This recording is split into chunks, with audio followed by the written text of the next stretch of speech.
جب میرا لال دنیا میں آیا میں نے اپنے لال کے چہرے کی طرف دیکھا تو میرے لال کا چہرہ مسکرا رہا تھا. پھر میں نے اتنے میں دیکھا کہ میرا لال جب دنیا میں آیا تو آسمان کی طرف سے بادل آئے ہیں. ان بادلوں نے آ کر میرے لال کو ڈھانپ لیا ہے اور آسمانوں سے آواز آتی ہے کہ اے دنیا والو میرے اس لال کو مشرق کی سیر کراؤ مغرب کی سیر کراؤ تاکہ دنیا والوں کو پتہ چل جائے کہ آج آمنہ کا لال دنیا میں آ گیا. آج آمنہ کا لال دنیا میں آ گیا ہے. پھر سیدہ فرماتی ہیں جب وہ بادل میرے سرکار کے اوپر سے ہٹ گئے میرے سرکار بادل سے باہر آ گئے میں نے سرکار کو دیکھا میرے سرکار کا چہرہ 14ویں کے چاند کی طرح چمکنے لگا. حضرت عثمان بن عفان کی ماں آپ کی ماں سیدہ آمنہ کے گھر تشریف لے گئی. اللہ اکبر. اللہ تعالیٰ حضرت عثمان بن مظعون کی ماں کو لاکھوں سلام پیش کرے. آپ فرماتی ہیں کہ میں جب آمنہ کے گھر گئی نا جب حضور کا نور دنیا میں آیا ہے اور میں نے حضور کے نور کو جب اپنے ہاتھوں میں اٹھایا ہے آئے آئے آئے بات یہ ہے آج ہم 14 صدیوں بعد میں نے حضور کو نہیں دیکھا. آپ نے دیکھا ہے؟ نہیں دیکھا. آج اگر میں اور آپ حضور کے تذکرے سن کر حضور کی نعتیں سن کر حضور کی محبت کو سن کر اتنا مچل جاتے ہیں تو حضرت عثمان بن مظعون کی ماں کتنی مچلی ہوگی جب کملی والے کا نور اپنے ہاتھوں میں اٹھایا ہوگا.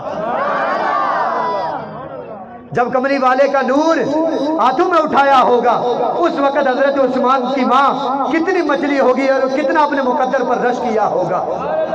آپ فرماتی ہیں کہ جب حضور کا نور میرے ہاتھ میں آیا ہاتھ میں آنے کے بعد جب حضور کے منہ سے ایک پیاری سی آواز نکلی غیب سے آواز آتی ہے کملی والے اللہ تعالیٰ تجھ پر رحم فرمائے.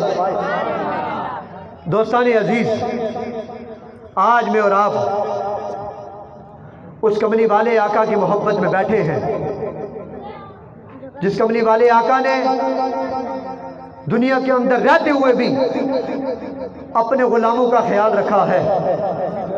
دنیا کے اندر آتے ہی اپنے کلمے پڑھنے والوں کا خیال رکھا ہے. اور کل جب بروز قیامت حشر کا دن آئے گا کملی والے آقا اس وقت تک سجدے سے سر نہیں اٹھائیں گے جب تک حضور کا ایک غلام بھی جنت میں نہیں جا پاتا. جب حضور کی ساری امت جنت میں چلی جائے گی تب حضور سر سجدے سے اٹھا لیں گے. اللہ اکبر.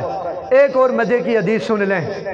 حضور نے فرمایا جن میرے صحابہ نے مجھے دیکھا ہے طوبیٰ لمن رآنی و آمن بی. حضور نے فرمایا جن صحابہ نے مجھے دیکھا ہے اور مجھ پر ایمان لائے ہیں ان کے لیے ایک خوشخبری ہے ان کے لیے ایک خوشخبری ہے. آئے ہائے 14 صدیوں بعد آنے والے غلاموں کو حضور نے تحفہ پیش کیا ہے. ذرا اس تحفے کو سماعت کر کے حضور کی محبت کے لیے سبحان اللہ کی صدا آپ نے لگانی ہے. حضور نے فرمایا جن لوگوں نے مجھے دیکھا نہیں جن لوگوں نے میری زیارت نہیں کی جن لوگوں نے میرے حسن کے جلوے نہیں دیکھے جن لوگوں نے میرے معجزات کو دیکھا نہیں لیکن پھر بھی میرے اوپر ایمان لائے ہیں ان کے لیے میری طرف سے 7 خوشخبریاں ہیں. ان لوگوں کو میری طرف سے 7 خوشخبریاں ہیں. سامعین عزیز وقار آج کے میلاد کا یہ پیغام ہے کہ کملی والے آقا نے آپس میں رشتوں کو جوڑنے کا درس دیا ہے آپس میں محبت کا درس دیا ہے اور حضور نے اللہ تعالیٰ کی بارگاہ کے اندر سرخرو ہونے کا درس دیا ہے. اور کملی والے آقا نے نماز کا درس دیتے ہوئے ارشاد فرمایا ہے کہ میرے غلاموں یاد رکھو میری آنکھوں کی جو ٹھنڈک ہے وہ نماز ہے. جس نے مجھے ٹھنڈک پہنچانی ہے اور جس نے مجھ سے محبت حقیقی معنوں میں کرنی ہے وہ اللہ تعالیٰ کی بارگاہ میں سرخرو ہوگا. اللہ تعالیٰ میری آنکھوں کو ٹھنڈک پہنچائے گا.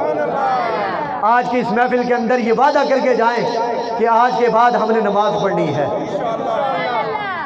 مختصر جے بندے آج چاہے میں نے امید بھی یہی ہے انشاءاللہ اتنے 2-4 بندے نماز پڑھن گے، کیا خیال ہے؟